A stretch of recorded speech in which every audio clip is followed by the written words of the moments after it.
The rest of the results remained consistent with prior year's surveys. And then also to note, city considers citizen opinions and decisions received a higher don't know or response rate than 20%. This next slide is obtain information. And this is the first year that the survey asked about city-sponsored social media, which did receive a large sum of the pie there right after local newspaper and city website. Okay, the next section we'll discuss is demographics. On this first slide, I have for you employment and enrollment.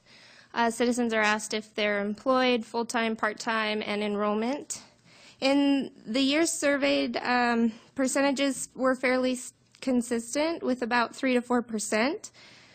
But in 2016, full-time employment results increased 9% from 2014, and not employed decreased by 8% from 2014. These results align with the decrease in responses for job growth is too slow and an increase in response for just right from question Q6 on the prior analysis. You know, a question for you on that, Chelsea, too. And when I was reading these stats and numbers, I thought, well, maybe you just got to have more people that are retired as well. Because in the demographics, we got 18% of them were 65 to 74, and 25% was from 65 and older. Yeah. So I thought, well, maybe this survey ended up running into more of those folks than previous Prior years. surveys. Yeah. That could absolutely be true. This next slide is method of transportation. It's pretty straightforward. As a follow-up question, the largest chunk, which is motorized vehicles, 71%, is asked if they also ride with other people, adults or children, to and from work, when 16% of those said that they do, while 56% said that they do not. This next slide is just the breakdown of residence, housing, and household makeup for the survey. This is consistent with the prior year's surveys. So in the box above, you have age range, then you have housing and household makeup below.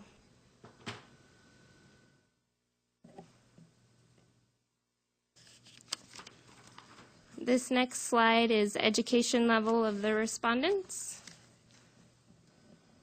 It's also consistent with prior year's surveys.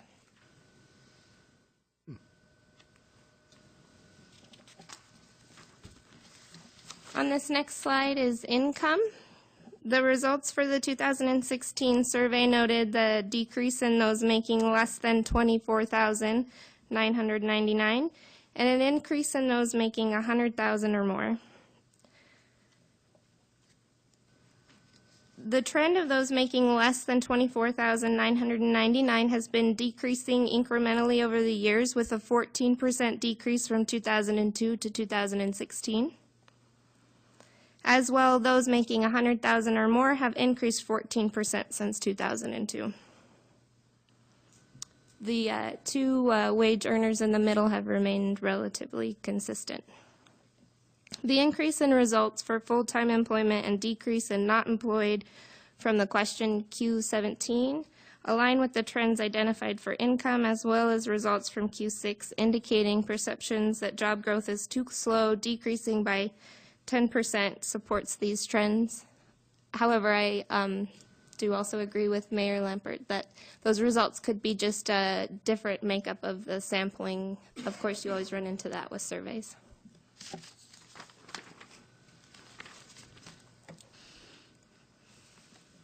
This next slide is the race or ethnicity, age, and gender makeup of our respondents.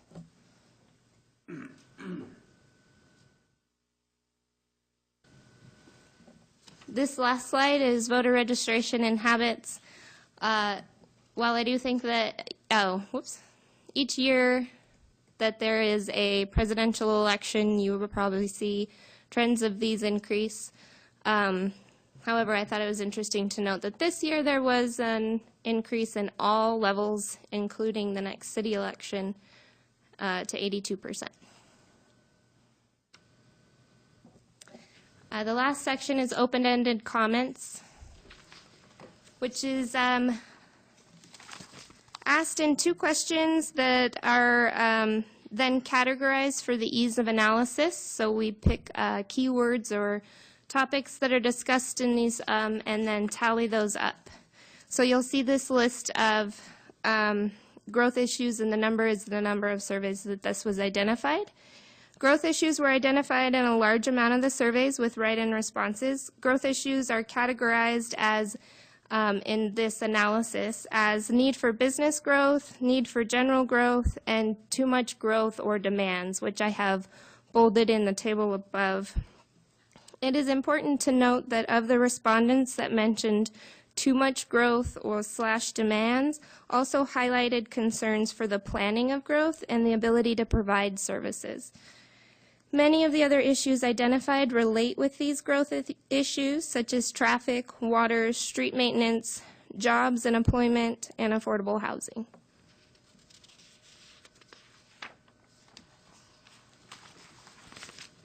And then the last, comments and questions to consider.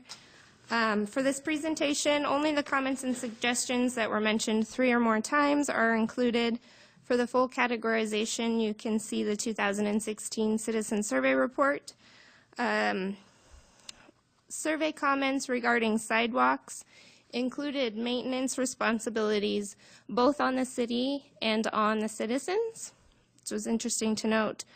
The traffic light recommendations are split between the Lauder-Steiner and Highway 95 and the Mountain View and Highway 8 intersections. Quality of life included general comments of Moscow, the community, and most are pleased with the direction of the City of Moscow. City services were identified as costly in some of these comments and questions to consider. Water and service and garbage service costs specifically are felt by some to be unfair when compared to usage. And that is all I have for you. Do you have any questions? Nothing you I did. Hold on, let me just check it really quickly. Thank you for that. You're welcome. These are always so Thanks. fun. Oh, these are interesting. I want to make a comment while Catherine's looking for hers. One of the things I found interesting, the percentage of age groups for the age and gender, 15% for 25 to 35-year-olds, 21% 35 to 44, 17% 45 to 54, 12% is 55 to 64, 65 to 74, 18%, and that was the bulk of it. Over 75, 7%, and under 24, 8%. So it was really a good mixture of age groups. You can tell that through the overall numbers. And I had a little bit of advantage because I've been studying this for a day. So, but I thought that was a very reasonable thing to see that we had a great mix of people throughout our entire community. So, which really leads to some good comments about this is fairly accurate. I mean, and I never get these things perfect, but I think that's really key. Catherine. Mine had to do with the slide that had to do about with using services, and volunteering was on that slide. I just didn't understand the. Yeah, I can go Let me back find to out it how for you. far back. I guess I didn't understand the question that volunteering. I put, how did volunteering come to be on using services? It was the slide about using city services. The up arrow works faster. Actually, maybe it'll help clarify if I Yeah. read you the question, which Yeah. I have the survey here.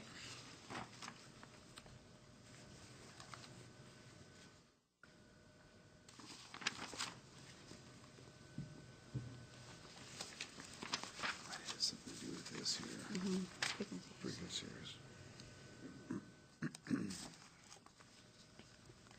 So it's actually asked, and that probably should be clarified a little more, city services. In the last 12 months, how many times have you or another household member done the following things?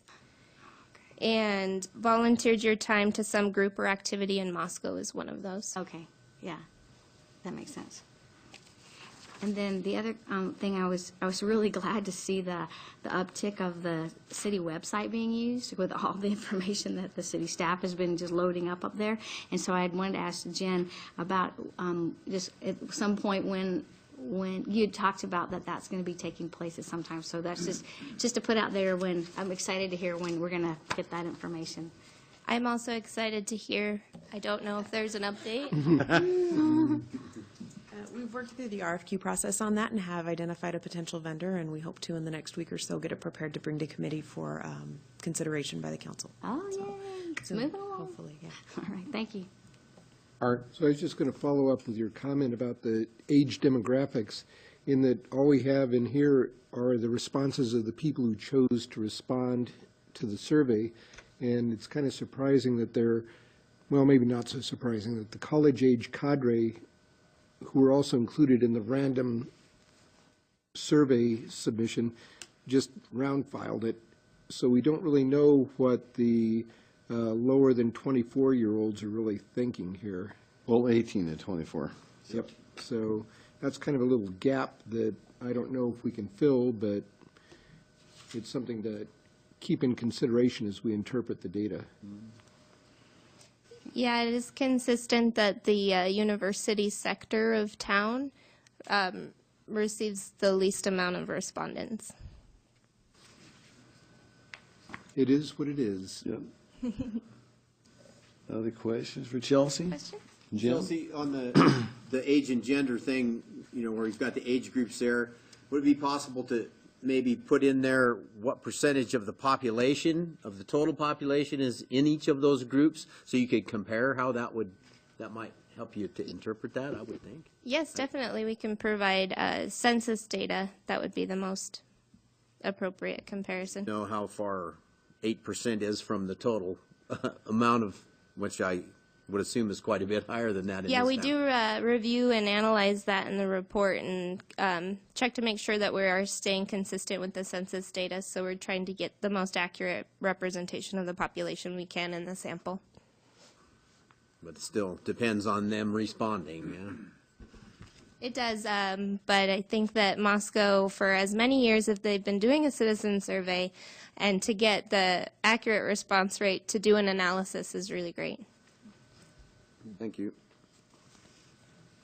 Thanks. Well, thank you, Chelsea. And the significance in this is the first one was done in 2002, which was 15 years ago this coming fall. And this is something good for us to get a chance to see where we are with things. So, Your Honor, if I may.